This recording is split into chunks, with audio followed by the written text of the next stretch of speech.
بسم اللہ الرحمن الرحیم، انا اعطیناک الکوثر فصل لربک وانحر ان شانئک هو الابتر۔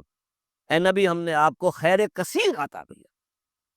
اس خیر کثیر میں یہ تو یہ کہ حوض کوثر وہ بھی اسی میں شامل ہے، لیکن یہ کہ اس پر آپ کو 25-30 کال مل جائیں گے۔ قرآن سب سے بڑا خیر کثیر ہے، بہت بڑا خیر کثیر۔ حکمت، ومن یؤت الحکمت فقد اوتی خیرا کثیرا، جس کو حکمت اور دانائی دے دی گئی اس کو تو خیر کثیر دے دیا گیا۔ تو ہم نے آپ کو وہ سب کچھ عطا کر دیا ہے، اور بہتات کے ساتھ عطا کر دیا ہے، جو انسان کی انسانیت کے لیے، اس کے لیے یوں سمجھیے کہ ترہ امتیاز بن سکتا ہے۔ فصل لربک وانحر، پس اپنے رب کے لیے نماز پڑھا کیجئے اور نحر کیجئے، اونٹ قربان کیا کیجئے۔ یہ گویا کہ عید الاضحیٰ کا نقشہ آ گیا۔ فصل لربک، پہلے ہم نماز پڑھتے ہیں دوگانا عید الاضحیٰ، اور پھر جا کر ہم قربانی کرتے ہیں۔ وانحر ان شانئک هو الابتر، یقیناً آپ کا دشمن ہی ہے کہ جو دم کٹا ہو جائے گا۔ اس کا پس منظر یہ ہے کہ جب حضور کے صاحبزادے بدپنی میں فوت ہو گئے تو کچھ جو کفار تھے مکے کے، انہوں نے بڑی خوشیاں منائی کہ ایک ہی بیٹا تھا، باقی تو ان کی بیٹیاں ہیں۔ آپ کو معلوم ہے کہ 4 بیٹیاں تھیں حضور کی صلی اللہ علیہ وسلم، لیکن یہ کہ بیٹا جو تھا وہ ایک ہی تھا، وہ اللہ نے اٹھا لیا۔ تو بڑی خوشیاں منائی گئی کہ یہ تو اب دم کٹا جیسے ہوتا ہے، جس کا کوئی پیچھے نام نہ رہ جائے۔ بیٹیوں سے تو نام چلتا نہیں، نام تو چلتا ہے بیٹوں سے، تو اب ان کا تو کوئی تذکرہ ہی نہیں رہے گا۔ کوئی بات نہیں، جب تک یہ ہیں آگے کوئی نام لینے والا نہیں۔ تو فرمایا کہ نہیں، ان کو تو کروڑوں بیٹے اللہ عطا کرے گا، کروڑوں اربوں بیٹے عطا کرے گا۔ ہاں اے نبی، آپ کا دشمن ضرور ہے کہ جس کا نام لیوا کوئی نہیں رہے گا۔ یہ ہدایت ہے صرف ان کے لیے جو بچنا چاہتے ہیں۔ جسے کانٹ نے کہا ہے مورل لا ود ان، اس نے کہا کہ وجود ہستی کے 2 دلیلیں ہیں سب سے بڑی: the starry heavens above and the moral law within. ہمارے اندر مورل لا ہے، یہ اچھا ہے، یہ برا ہے، یہ خیر ہے، یہ شر ہے، یہ مورل لا ہے اندر۔ جن کا یہ مورل لا فطرت کی صحت و سلامتی کی بنیاد پر برقرار ہے، جو تمیز کرتے ہیں بھلائی اور برائی میں، ان کے لیے ہدایت ہے۔ اولاً وہی آتے ہیں سلیم الفطرت لوگ، ابو بکر اور عثمان رضی اللہ تعالی عنہما، والذین اتبعوہم بإحسان، پھر کچھ لوگ ان کے پیچھے پیچھے بھی آتے۔ ایک نمونہ دیکھ لیا، کچھ لوگ بڑھ رہے ہیں، یہ دوسرے درجے کے لوگ ہیں۔ قرآن مجید میں درجہ بندی بیان کی گئی ہے: السابقون الاولون من المہاجرین والانصار والذین اتبعوہم بإحسان رضی اللہ عنہم ورضوا عنہ۔ تو یہ سابقون الاولون جو ہے وہ سلیم الفطرت، وہ سلیم العقل انسان ہے جو ان چیزوں تک پہنچ چکے ہیں، البتہ ابھی یقین کی دولت جو ہے حاصل نہیں۔ اور یہی نقشہ کھینچا گیا ہے حضور کا، وَوَجَدَكَ ضَالًّا فَہَدَىٰ۔ ضال کا ترجمہ جو ہے گمراہ بھی کر دیا جاتا ہے۔ ضال اسے بھی کہتے ہیں کہ کوئی شخص کسی کے عشق میں دیوانہ ہو جائے، اور ضال وہ بھی ہے جو ابھی حق کی تلاش میں سرگرداں ہے۔ تو جو غور و فکر غار حرا میں ہو رہا تھا، حدیث میں آتا ہے تحنسو یتحنسو فی، جا کر آپ وہاں عبادت کرتے تھے۔ تو وہ عبادت کیا تھی؟ کان صفت تعبدہ فی غار حرا التفکر والاعتبار۔ غار حرا میں آپ کی عبادت کی صفت کیا تھی؟ غور و فکر کی کائنات کیا ہے، وہی جو سے فلسفی، جن کوسچن سے فلسفی ڈریپل کر رہا ہوتا ہے، 2 ہاتھ کر رہا ہوتا ہے، وہی حضور اس سارے فکر کے مراحل سے گزرے ہیں اور قریب پہنچ گئے ہیں، تو دروازے پر دستک دی ہے اور دروازہ کھلا ہے۔ وَوَجَدَكَ ضَالًّا فَہَدَىٰ، پردے اٹھا دیے اور ہدایت دے۔ اچھا، یہ تو آپ کے سامنے تعلق جو ہے ایمان کا عقل و فطرت کے ساتھ، میں سمجھتا ہوں کہ کسی نہ کسی درجے میں واضح ہو۔ اب میں آپ کو اس کا سنتھسس بتاتا ہوں۔ یہ عقل و فطرت جو ہے، اللہ کو پہچاننا کلیتاً فطرت پر مبنی ہے۔ انسان کی فطرت میں، اس کی روح میں اللہ کی معرفت، اللہ کی محبت موجود ہے۔ اس پر ظہور کے پردے پڑ گئے ہیں، تم ادھر متوجہ ہی نہیں ہوتے، تم نے کبھی اپنے قلب کی گہرائیوں میں اتر کر دیکھا ہی نہیں، تم تو باہر کی دنیا میں مگن ہو، مادی دنیا میں لگے ہوئے۔ کچھ تو بقول شاہ ولی اللہ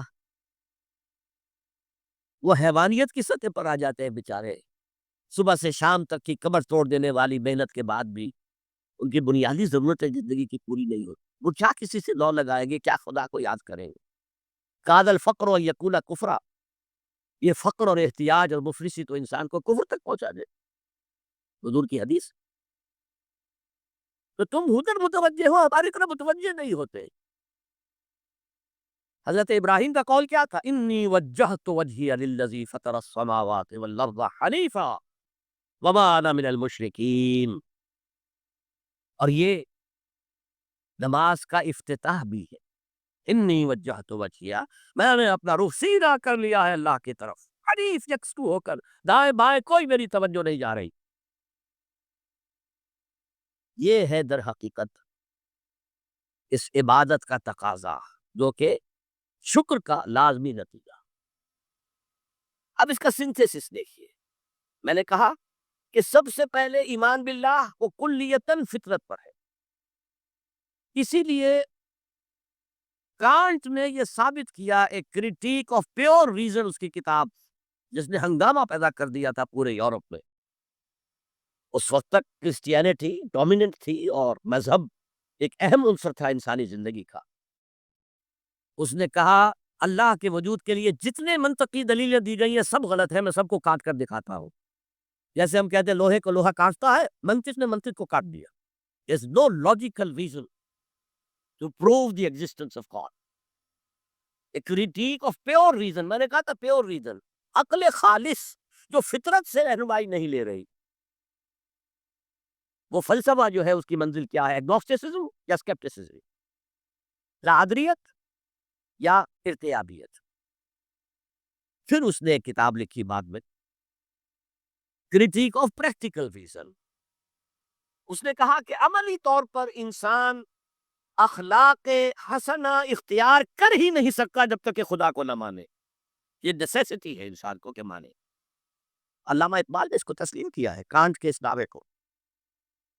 ان کی کتاب ہے reconstruction of religious thought in Islam, کہ کوئی منطق کے دلیل خدا کے وجود کو ثابت نہیں کر سکتا. متکلمین نے کوششیں کی ہے، لیکن دلیل دلیل کو کاٹ دیتی ہے، منطق منطق کا توڑ کر دیتی ہے. وہ صرف قرآن نے لفظ آیت استعمال کیا جو میں نے بیان کیا تھا. اس کائنات میں ہر شے اللہ کی نشانی ہے. جیسے آپ کو اپنے کسی دوست کی دی ہوئی کوئی شے دیکھتے ہی دوست یاد آ جاتا ہے، ایسے ہی آفاق و انفس میں اللہ کی نشانیاں ہیں. تمہارے اندر بھی اللہ کی نشانیاں ہیں. ذرا توجہ تو کرو، آفاق کو دیکھو، کھول آنکھ، فلک دیکھ، زمین دیکھ، فضا دیکھ. افلا ينظرون الى الابل كيف خلقت والى السماء كيف رفعت والى الجبال كيف نصبت والى الارض كيف سطحت فذكر انما انت مذکر. کیا یہ دیکھتے نہیں، غور نہیں کرتے اونٹ کو کیسے پیدا کیا گیا ہے، کتنا اپنے ماحول کے ساتھ ملازمت رکھتا ہے. 7 دن نہ کچھ کھانے کو ملے نہ پینے کے ملے، اسے کوئی پرواہ نہیں. صحرا لقد صحرا کا جہاز، اور دیکھتے نہیں آسمان کیسے بلند کر دیا گیا، دیکھتے نہیں پہاڑ کیسے گاڑ دیے گئے، دیکھتے نہیں زمین کیسے پھیلا دی گئی. اے نبی آپ یاد دہانی کرائیے، یہ نشانیوں کی طرف متوجہ کر دیجئے. آپ سوائے یاد دہانی کرانے والے کے اور کچھ نہیں ہے. آپ کے ہاتھ میں اختیار نہیں ہے کہ آپ اللہ کو منوا لیں. یہ تو تمہارے اندر سے فطرت سے ابھر کر گواہی آئے. اب دیکھیے اس کے لیے آیت، جسے میں یہ قرآن مجید کی طویل آیات میں سے، جیسے آیت البر ہم نے پڑھی، ان فی خلق السماوات والارض واختلاف اللیل والنہار والفلک التي تجری فی البحر بما ينفع الناس وما انزل اللہ من السماء من ماء فاحیا به الارض من بعد موتها وبث فيها من كل دابة وتصریف الرياح والسحاب المسخر بین السماء والارض لآیات لقوم یعقلون. یقیناً آسمان اور زمین کی تخلیق میں، رات اور دن کے الٹ پھیر میں، اس کشتی یا جہاز میں کہ جو ایسا سامان لے کر چل رہی ہوتی ہے جو لوگوں کو نفع پہنچاتی ہے، اور وہ جو اللہ نے آسمان میں سے پانی اتارا اور اس سے زمین کو اس کی موت کے بعد زندہ کر دیا اور زمین میں پھیلا دی ہر طرح کے جاندار، اور یہ ہواؤں کا چلنا، اور یہ بادل جو مسخر ہے زمین و آسمان کے مابین، ان میں سے ہر ایک نشانی ہے، پہچانو۔ کیا مطلب؟ تم نے کسی مصور کی تصویر دیکھی، تعریف تصویر کی کرتے ہو یا مصور کی کرتے ہو؟ مصور کا کمال ہے، تصویر میں کیا ہے؟ ہاں، وہ اپنے منہ سے بول رہی ہے، اپنی زبان حال سے اپنے بنانے اپنے مصور کی تعریف کر رہی ہے۔